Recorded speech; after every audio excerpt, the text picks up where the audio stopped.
Saddam Hussein became the new target of the Illuminati financiers with the collapse of communism in 1989. White House Special Envoy Donald Rumsfeld met Saddam in December 1983.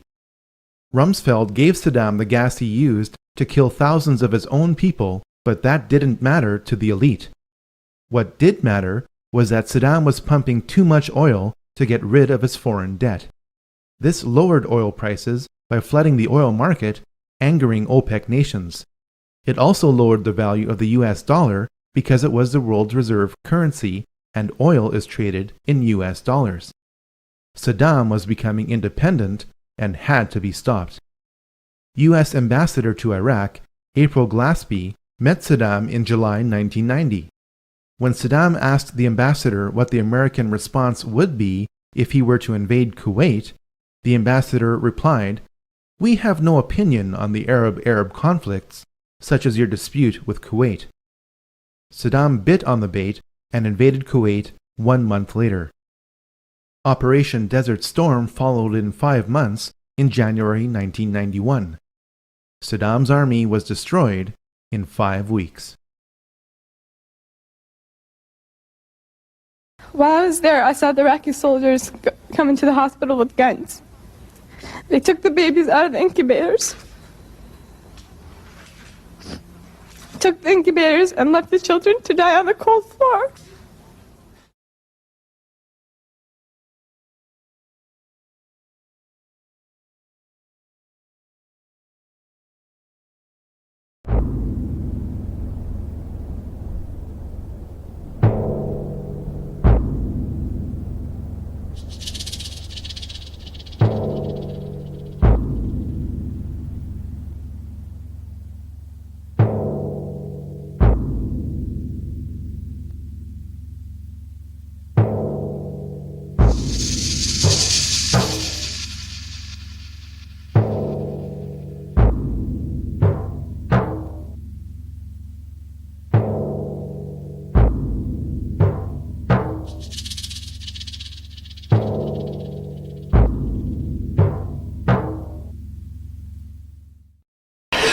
We are now led to understand that there are also firings in another city in Saudi Arabia. CNN's Carl Rochelle is here with me, just came up. Carl, I know we can't be very specific given these restrictions, but within those parameters, what did you see? Well, what I saw, I didn't see anything hit. I looked almost straight above us. There is a vapor trail coming from my right to my left, and there's a cloud of something. It looks like it might have been an explosion, a cloud. I'd say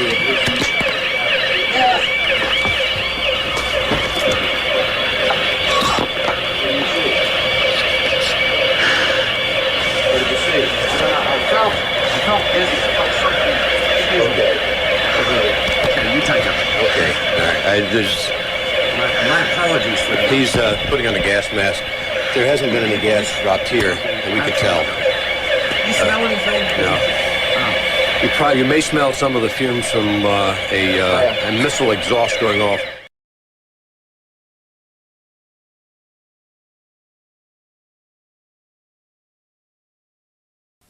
Je suis un journaliste américain. Oh, I love this country so much. You guys just don't have a clue. This is a Scud. You can tell it by its distinctive label. Now, when the missile is launched, the first thing you look for is the plume sticking out behind it. Now, when you detect this, you can tell it's been launched. Thank you.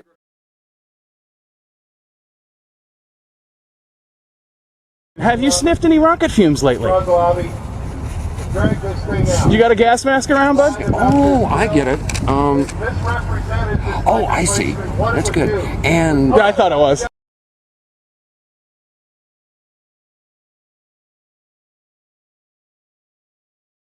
They took the babies out of the incubators,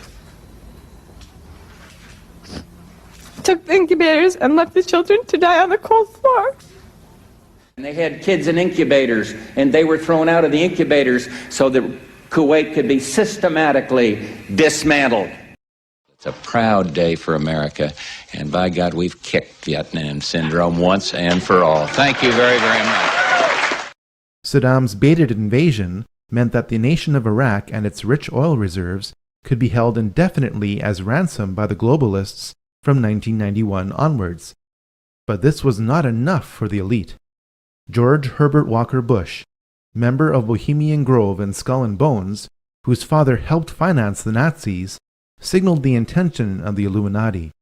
His New World Order speech to Congress was given on September 11, 1990, exactly 11 years before another staged event. The crisis in the Persian Gulf, as grave as it is, also offers a rare opportunity to move toward an historic period of cooperation. Out of these troubled times, our fifth objective, a new world order, can emerge.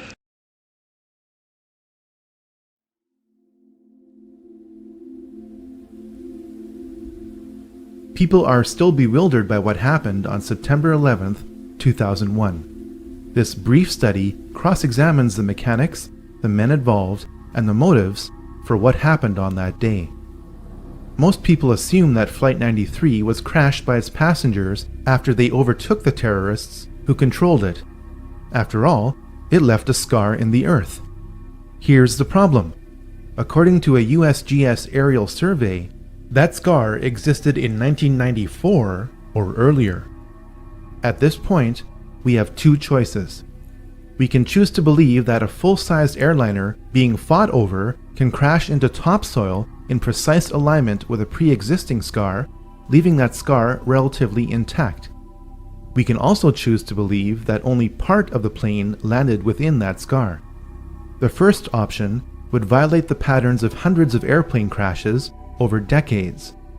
The second option forces us to ask whether pieces of the plane were found in other locations. Indeed, this is the case. Small pieces of the plane were spread out over a debris field several miles long. This forces us to ask how the plane disintegrated.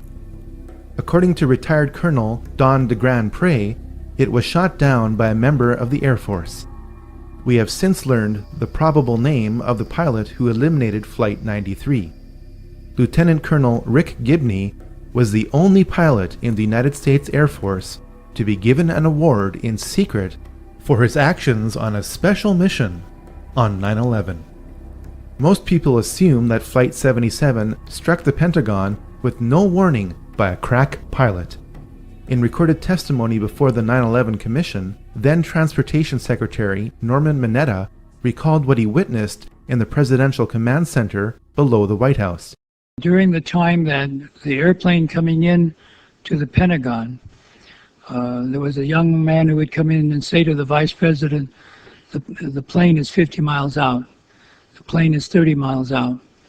And when it got down to the plane is 10 miles out, the young man also said to the Vice President, do the orders still stand? And the Vice President turned and whipped his neck around and said, of course the orders still stand. Have you heard anything to the contrary? This testimony proves that the Vice President was aware that something was approaching the Pentagon. Hani Hannour is alleged to have hijacked Flight 77 and flown it into the Pentagon. Here's the problem. The flight parameters for Flight 77, obtained under the Freedom of Information Act from the National Transportation Safety Board, indicate that the flight deck door remained closed once the plane was in flight. The mid-air hijacking of Flight 77 could not have taken place if the cockpit door never opened. One of the popular myths of 9/11 is that the Twin Towers were towering infernos. If that's true, then people wouldn't have been told to return to work in the South Tower. In the neighboring South Tower, people are also evacuating. But an announcement over the PA system tells workers their building is secure and they can return to their desks. An announcement that will soon have tragic consequences. If the towers were towering infernos, then the Battalion 7 chief would have never been able to make it to the 78th floor and say, we got tanks. I saw the pockets of fire. We should be able to knock it down with 2 lines. Where you know that? 78th floor, numbers 1045, call 1. If the tower fires were melting steel columns, then Edna Sintron wouldn't have been able to wave from the plane impact zone with her light pants not even singed.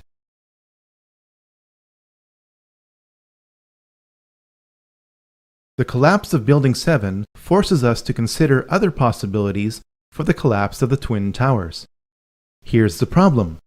Building 7 was not hit by a plane and not splashed with burning jet fuel, yet at 5:20 p.m. on September 11th, Building 7 fell exactly like the Twin Towers did. For the third time today, it's reminiscent of those pictures we've all seen too much on television before, when a building was deliberately destroyed by well-placed dynamite to knock it down. The most logical explanation for the building collapses on September 11th is the most outrageous: through the use of explosives. All explosives leave residues. A 2009 peer-reviewed scientific paper has been published in the Open Chemical Physics Journal proving that explosive residues of specialized thermite, which could only have been made in advanced military labs, were found in preserved dust samples from the remains of the buildings. Jet fuel is premium-grade kerosene which cannot melt steel. Thermite is a mixture of iron oxide and aluminum. When ignited, it burns at over 2,500 degrees Celsius to instantly liquefy steel. There is plenty of evidence that thermite was used on that day and that it kept reacting for weeks after the buildings collapsed. You'd get down below and you'd see molten steel running down the channel rails, like you're in a foundry. Yeah, like lava. Like lava. From a volcano. In addition to thermite, two other types of explosives were used to level 3 buildings on 9/11. The job of the shape charge is to cut steel H-beams. The way we do this is by cutting the beam at an angle, which, through a series of beams cut at the same angle, will tend to make the building shift over and walk. Shape charges were used to slice through posts at an angle, not straight across, for a reason. And the 4-1 should have taken a couple of companies that they were leaving back. Go against another. You hear that? Keep your eye on that building as they're coming down. Building is about to blow up. Moving back. You want to call your mother or something? You got to get back from here. We made it outside. We made it about a block. We made it at least 2 blocks, and we started running. Floor by floor, it started popping out. It was if they had detonated. Yeah, if they were planned to take down a building. Boom, boom, boom, boom, boom, boom, boom.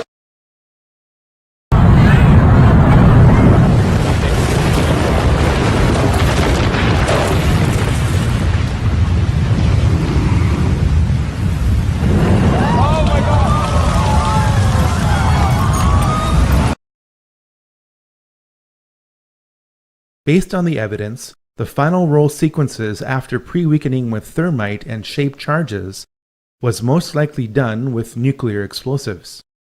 Don't think of Hiroshima. If the United States Army was loading nuclear shells by hand into howitzers 50 years ago, what do you think is available in the 21st century? The evidence for the use of nuclear explosives on 9/11 is substantial. A government report tried to spin the appearance of the radioactive isotope tritium at ground zero in concentrations dozens of times higher than the surrounding area. Hundreds of cars at ground zero burst into flames from the inside out. This is explained with the characteristic electromagnetic pulse of nuclear explosions overloading the vehicle's electronics, causing the vehicles to ignite. It would be foolish to conclude that aviation-grade kerosene would cause this kind of selective damage while leaving truckloads of loose paper around the site untouched.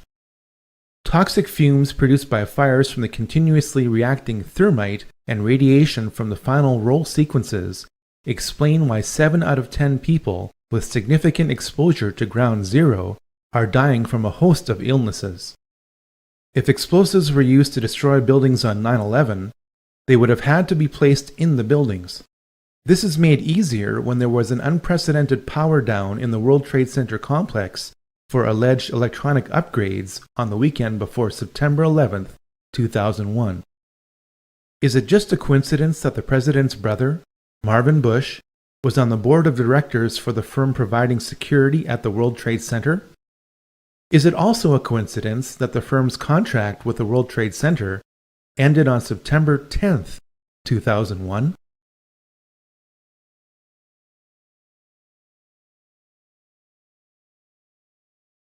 The so-called terrorists who attacked America without warning were trained and lived at U.S. military bases. The radical Islamic terrorists of 9/11 got drunk in a Florida bar, paying for their drinks with a wad of cash. Some of the terrorists who died in 9/11 have turned up alive and well. The 9/11 terrorists list has not been updated. Documents reveal that Osama's CIA codename was Tim Osman.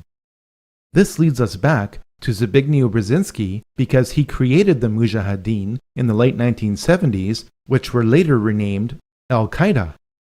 The people of Pakistan know what the US will never admit to, that Osama bin Laden is a CIA asset. Who is Osama bin Laden? He's just a character created by America.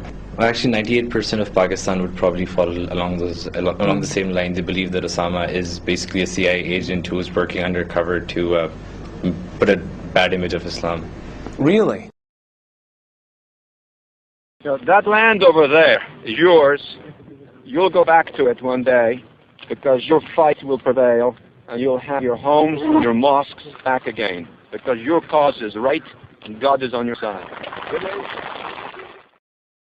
This is assuming that Osama is still alive and that the conveniently timed release of new Osama recordings aren't faked. This brings us to why 9/11 occurred. James R. Bath met George W. Bush during their time at the Texas Air National Guard. Both were kicked out for being AWOL. Through a trust agreement created in July 1976, James Bath was authorized to invest money from Salem bin Laden, father of Osama bin Laden. This was at the time when George Bush Sr. was director of the CIA. 3 years later, James Bath bought 25,000 shares in Arbusto 79 Limited, George Bush Jr.'s oil company. The Bushes do business with the bin Ladens. The Saudi bin Laden Group makes its money from being the main construction conglomerate of the House of Saud. The Saudis make their money from supplying oil to America to create an artificial demand for the US dollar. Oil, the dollar, and war, the House of Saud, the House of Bush, and the House of bin Laden are all connected. George Bush Sr. was a member of the Carlyle Group, a venture capital firm heavily invested in arms sales. On the morning of September 11, 2001, George H.W. Bush was president when the Carlyle Group hosted a conference at a Washington hotel. Among the guests of honor was a valued investor, Shafiq bin Laden, brother to Osama.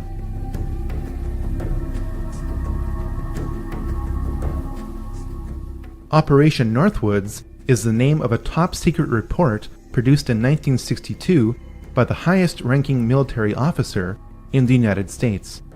This report remained classified for nearly 40 years, and for good reason. It suggested that the United States military should attack America under a system of pretexts. The attack would then be blamed on Cuba as an excuse to invade Cuba. The details of this report are staggering. Items inside a military base could be blown up and burnt. A ship at harbor could be sabotaged by starting large fires with naphthalene. Funerals for mock victims could be conducted. A modified military plane could be substituted for a civilian plane and loaded with passengers under carefully prepared aliases. The military aircraft would then be converted to a drone. The United States military planned to attack America in 1962 using remote-controlled aircraft to justify invading Cuba. Fast forward to 9/11. Because the cockpit door of Flight 77 never opened in flight, this is exactly what happened on 9/11. Now you can never say they'd never think of that. They thought of that in 1962. They thought about it again in 2001. The Project for a New American Century is a neoconservative think tank. Some of its members are the most powerful people in the United States. In a report dated September 2000, 1 year before 9/11, this group wanted to turn the United States military into a vehicle of global domination. You may doubt this interpretation until you turn to page 60. Here, we read that advanced forms of biological warfare that can target specific genotypes may transform biological warfare from the realm of terror to a politically useful tool. This report noted that this transformation would trouble American allies and would take a long time, absent a catastrophic and catalyzing event like a new Pearl Harbor. The goal of the war on terror is to make loads of money and to accelerate the next great dialectical war. Insurgents keep being captured, but some of them turn out to be MI5 agents. Over 160,000 soldiers and 180,000 civilians and mercenaries are being used to fight 100 Al-Qaeda soldiers. Members of Al-Qaeda are being trained at US military bases. Opium is flowing from Afghanistan. The lies are so thick that bricks of cash are being given out to soldiers to keep them quiet. The Illuminati do not want peace. They want more wars. I met Rockefeller through a female attorney I knew, and I met him and I liked him, and he was a very, very smart man. He's the one who told me 11 months before 9/11 ever happened that there was going to be an event. Never told me what the event was going to be, but there was going to be an event, and out of that event, we were going to invade Afghanistan to run pipelines from the Caspian Sea. We were going to invade Iraq, to take over the oil fields, establish a base in the Middle East, and make it all part of the New World Order. And sure enough, later, 9/11 happened. And I remember he was telling me how you're going to see soldiers looking in caves for people in Afghanistan and Pakistan and all these places. And there's going to be this war on terror, which is no real enemy.